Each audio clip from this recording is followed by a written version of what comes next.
Hello and welcome to the Jazz Inspires YouTube channel.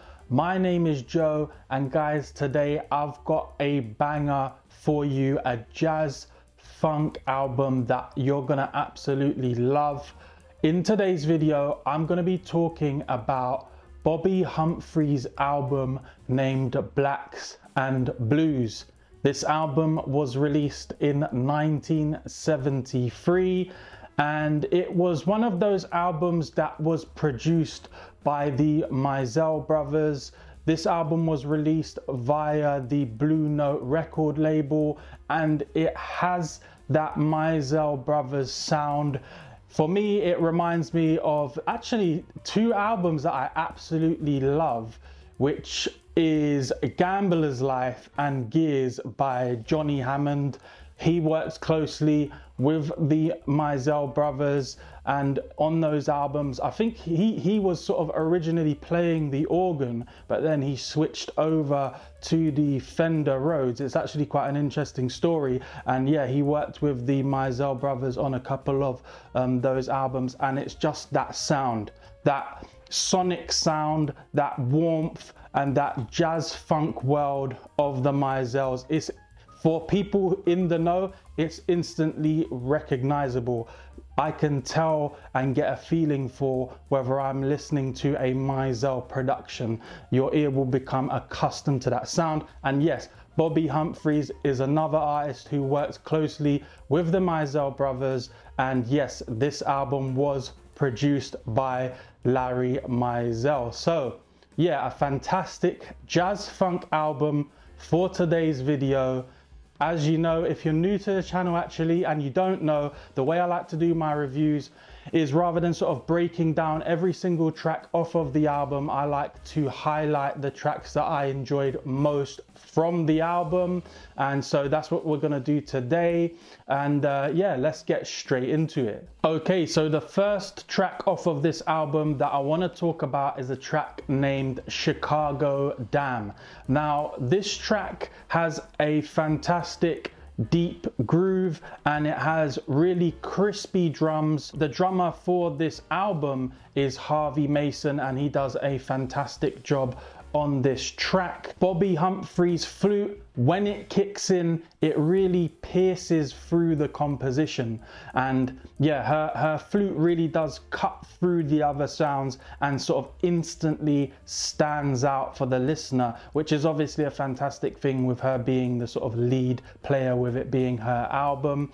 Also, you have those sort of simple but effective lyrics as well, which again is something that the Mizell brothers are known for. So you have those sort of simple, maybe at times repetitive lyrics, but I find that they nicely integrate with the overall vibe and sound of the track. You also have some lovely piano playing in there as well. In fact, I'd say that the piano playing almost adds sort of tension and intensity to the composition, which I'd also add that Bobbi Humphrey's flute playing does that as well. She's got a very sort of free-flowing improvisational style to her playing on this track, which adds to, yes, that sort of feeling of building tension. The whole track, although it has a kind of slow, plodding type of a tempo, it constantly feels as if you're sort of building up very slowly towards something.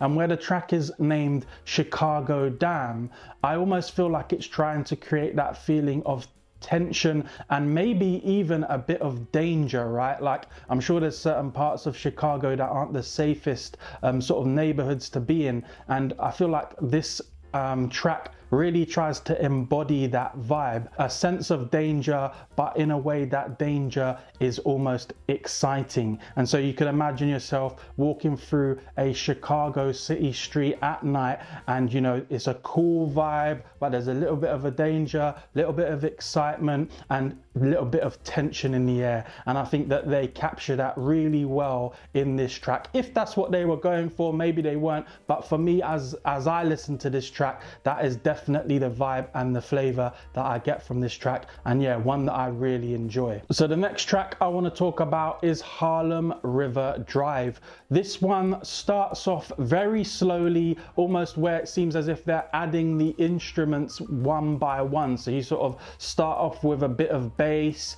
then you get a little bit of piano, and then you kind of get some sort of hi-hats coming in there as well, and then you also get the vocals that start to mix in with it. So yeah, this one sort of starts off really nicely. I enjoyed that, the way that they kind of layer in the different musical instruments and elements of the track, and also yeah, they slowly add in some percussion as well, just to build up the energy slowly and steadily. So I really did like the start of Harlem River Drive. And I think the vocals, again, it's that signature, I keep saying it, that signature vocal style, maybe a bit of repetitiveness in there, but well suited to the vibe. I think the vocals are saying something like Harlem River Drive, going for a ride, or something like that, and it definitely gives you that vibe where you could be in the car listening to this and jamming along to it. It definitely is one of those tunes to play in the car. It would suit that perfectly. And so eventually Bobbi Humphrey's flute playing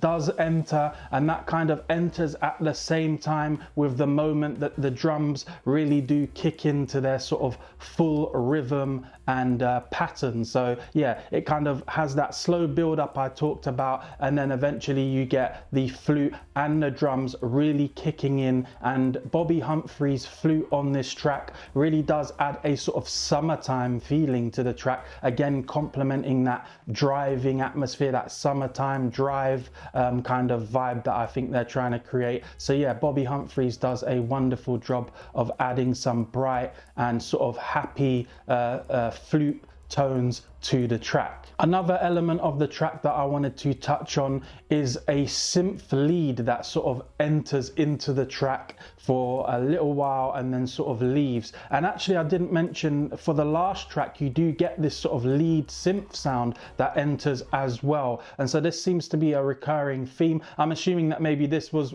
one of the lead synth sounds that they were enjoying at that time, you know, when they're producing the album, because you do hear through a couple of tracks that lead synth sound that kind of comes in. It's quite a powerful sound. It complements the overall vibe, and it's something you would expect from one of these 1970s jazz funk albums. So it definitely fits in with that. And yeah, I really did enjoy the use of that lead synth. And a last thing to mention is Chuck Rainey's work on the bass guitar on this track, which I really enjoy. If you focus in and you listen, as the track gets into full swing, you can hear that, yeah, Chuck Rainey does a fantastic job on the bass. So the final track I want to talk about today from this album is the title track named Blacks and Blues. One of the fantastic things about this track is Jerry Peters' piano playing. Instantly from the start of the track you can see that his piano is heavily featured. It's really a beautiful sound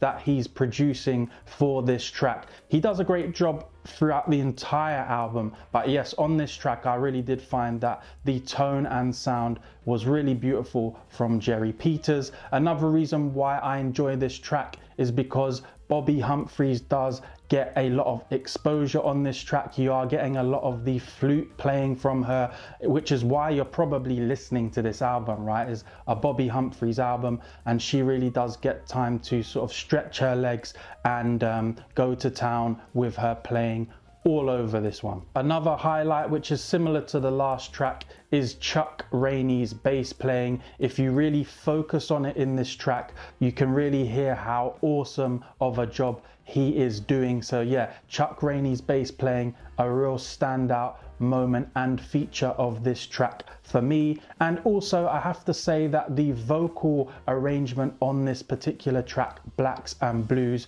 is a cut above the rest of the tracks on this album. Yes, it does have that Mizell vocal sound to it, but I feel like there's more depth to the vocal arrangement on this. There's just something about the harmonies and the lyrics where you're just getting more out of it.